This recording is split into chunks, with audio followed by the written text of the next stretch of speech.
Angels, deities. Different interpretations have been created in film to grasp the concepts of the unknown and the beings that live within it. Horror cinema often reimagines divine or mythological entities as terrifying, omnipotent forces that dwarf human significance. These depictions range from cosmic horrors that render humanity insignificant to cruel deities who view human suffering as entertainment or a test. Today, we'll be going over the scariest depictions of gods in film.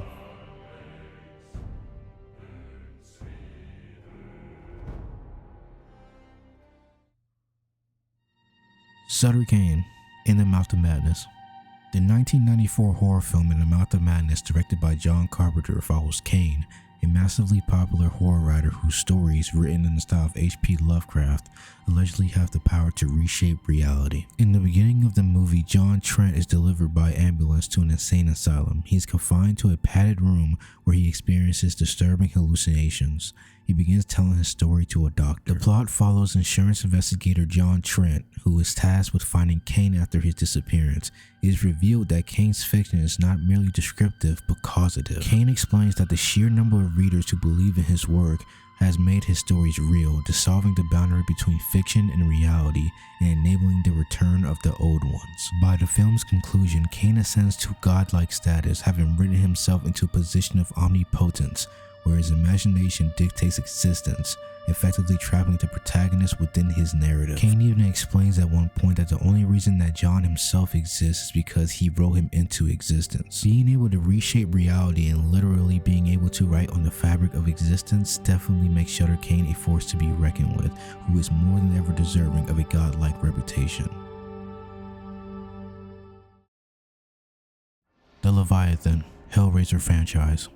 The overarching antagonist and godlike ruler of hell in the Hellraiser franchise, presiding over the extra-dimensional labyrinth of torture representing the infinite reach of physical suffering. Depicted as a massive, rotating silver rhombus, it embodies an obsession with law and order against the chaos of the human flesh, often referred to as the god of flesh, hunger, and desire. His true origin is unknown, though fan theories and some comic continuities suggest it may be a fallen angel or a deity older than biblical figures. The labyrinth in which it rules over can only be reached by using the laminate configuration box. It is an interdimensional puzzle box which nature is that of a mechanical key designed to unlock the barrier between the human world and the labyrinth. The box cannot be opened by accident or force. It functions as a metaphysical filter, responding only to individuals with a specific, often obsessive desire for experiences beyond normal human limits, which is extreme pleasure or pain. That leads us into the Cenobites, who acts as the high priest of the Leviathan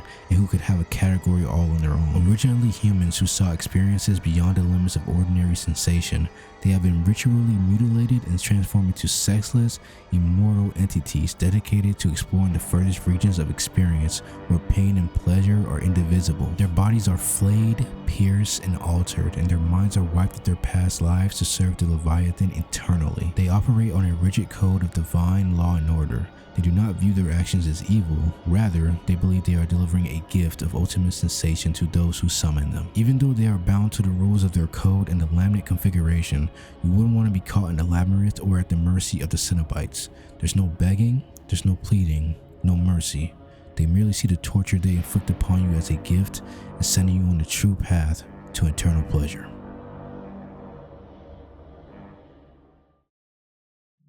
God, Begotten. Begotten is a 1990 experimental silent horror film written, directed, and produced by E. Elias Mirage. The film, which runs for 72 minutes and was produced on an estimated budget of $33,000, depicts a non-linear, surreal creation myth centered on the offing of a godlike figure, the subsequent birth of Mother Earth, and the suffering of her offspring, the Son of Earth. God is portrayed as a self-disemboweling nightmare figure in this experimental film, presenting a visceral and disturbing interpretation of the creator. The movie is renowned for its stark, overexposed black and white cinematography that mimics ancient, damaged film stock, and its complete lack of dialogue, relying instead on unsettling imagery and guttural soundscape. The film opens up with a robed, masked figure identified as God offing himself brutally with a straight, Razor inside a depopulated shack. After he dies, a woman, Mother Earth, emerges from his mutilated corpse, who then gives birth to a fully grown, malformed man, the Son of Earth, representing the main plot of the film: suffering, death, and rebirth. The title Begotten refers to Christian theology. God, the Son, Jesus Christ, is described as eternally begotten of the Father, a doctrine articulated in the Nicene Creed to distinguish his origin from creation. The phrase begotten, not made, asserts that Jesus Christ shares the same divine essence as the Father, meaning he is true God from true God and was not a created being.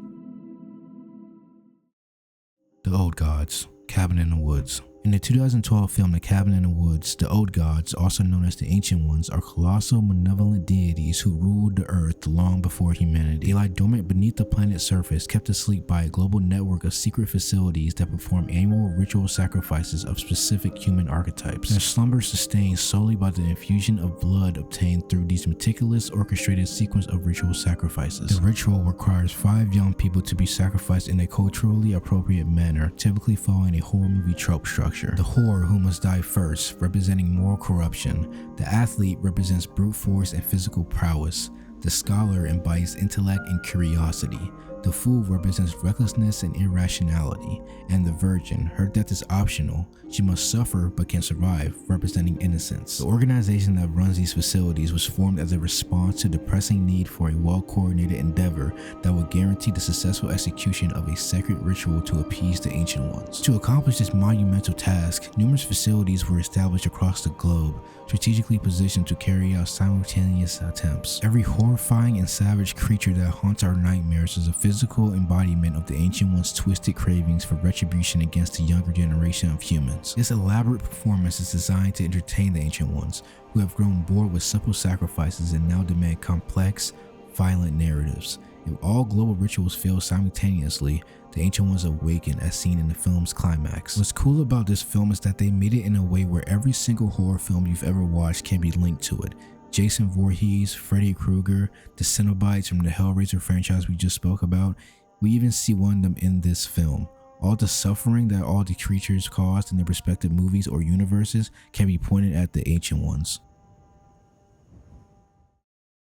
Pennywise, It, the dancing clown, the eater of worlds, and of children. It is the main antagonist of Stephen King's 1986 novel It and its various adaptations. Pennywise is not a human, but an ancient trans-dimensional cosmic entity known as a glamour that originates from the void of the macroverse. The creature typically disguises itself as a clown to lure and devour children in the town of Derry, Maine, awakening every 27 years to feed. While its most iconic form is a dancing clown, its true physical form is believed to be a giant spider, and its ultimate cosmic form is the Deadlights, a hypnotic orange light that induces madness. The entity is the arch nemesis of the Losers Club and is opposed by Maturin, a godlike turtle entity that created the universe. So if his arch nemesis is the literal being who created the universe, imagine how powerful he is. Pennywise haunts the town of Derry, mostly targeting the children. At first, it seems like Pennywise is a typical demon that feeds on fear of its victims. As the first film progresses, however, it appears that Pennywise has more of an effect on the town than anyone realizes. It causes the adults to look past and ignore the horrors happening around them, while their children slowly disappear. When one of the kids, Ben Hanscom, looks into the town's history, he discovers that Pennywise has been with the town for centuries, surfacing every 27 years. While the book eventually reveals Pennywise to be an external entity that predates our own universe, the movies have so far left his origins more vague, although he is shown keeping the souls of children he's consumed. And even more since then has been shown in the show Welcome to Derry, which is a great show and I highly recommend it if you like the It movies. Pennywise possesses shape-shifting, telepathy, illusion casting, and fear amplification, feeding on the terror of his victims to enhance the taste of their own souls. There is nothing to be done when a cosmic god has you in his crosshairs, but simply accept your fate.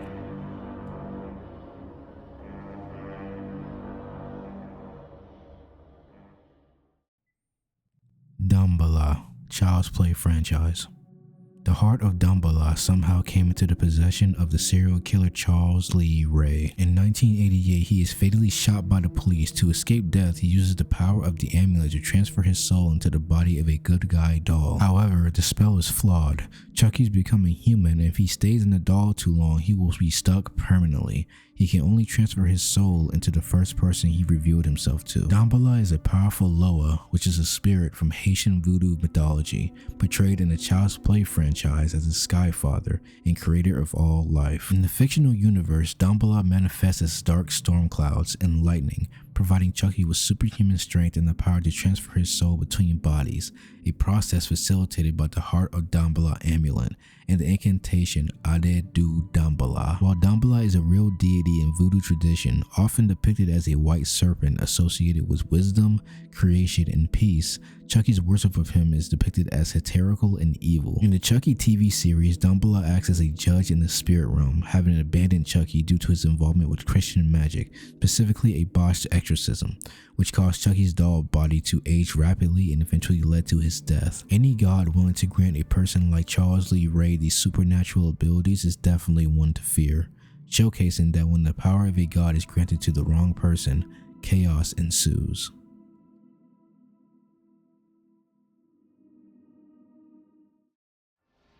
Satan, Constantine. Played by Peter Stormare, this depiction presents the devil as a charismatic, cunning, and terrifyingly powerful figure who manipulates reality and faith, and has been referred to on many occasions as the best depiction of the devil in film. In the 2005 film Constantine, Lucifer serves as the personal antagonist to John Constantine. This portrayal blends the traditional Satan archetype with the comic book character the First of the Fallen, emphasizing a bitter proxy war with God over human souls. Lucifer loathes Constantine so intensely that he vows to personally collect John's soul, viewing him as the only soul worth claiming directly due to Constantine's lifelong efforts to thwart hell. He possesses abilities such as time manipulation, telekinesis, and resurrection, easily overpowering archangels like Gabriel and demons like his son Mammon. In Christian theology, Lucifer Morningstar is believed to be a fallen angel. He is associated with the sin of pride, believed to have attempted a usurpation of God, whereafter being banished to earth. Lucifer was described as a magnificent being, the seal of perfection, full of wisdom and perfect in beauty. It's safe to say that if you have the literal devil with a personal agenda at taking your soul, you are definitely losing that battle.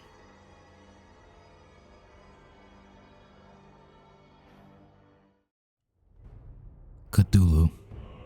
Probably the most famous of H.P. Lovecraft's creations, Cthulhu is a fictional cosmic entity whose original story was published by the American pulp magazine Weird Tales in 1928. Cthulhu has since been featured in numerous pop culture references, including the 2020 horror film Underwater. Considered a great old one within the pantheon of Lovecraftian cosmic entities, he is depicted as a gigantic entity worshipped by cultists in a green humanoid form, incorporating visual elements similar to an octopus and a dragon. He lies in a death-like slumber in his sunken city of Riley beneath the Pacific Ocean. In H.P. Lovecraft's Cthulhu mythos, Cthulhu cannot be awoken by human agency. He rises only when the stars are right, a celestial alignment that allows the sunken city of Riley to breach the Pacific Ocean's surface. He possesses nigh omnipotence, immortality, and higher dimensional manipulation capabilities. His power set includes telepathy, dream manipulation, reality warping, and madness induction, allowing him to influence minds across the planet and drive a service insane simply by his presence. He is gigantic in size, being miles high with tentacles, claws, wings, and resistance to conventional damage and magic. Despite his many actions that can be interpreted as villainous, it should be noted that Cthulhu is not truly evil and operates beyond any traditional frame of human morality, as unlike the other cosmic entities that exist, he views humanity the same way the latter view ants. When you have something this close to home that's so incomprehensible that you go mad just by looking upon it, how is humanity not terrified of potentially waking up this indestructible cosmic being?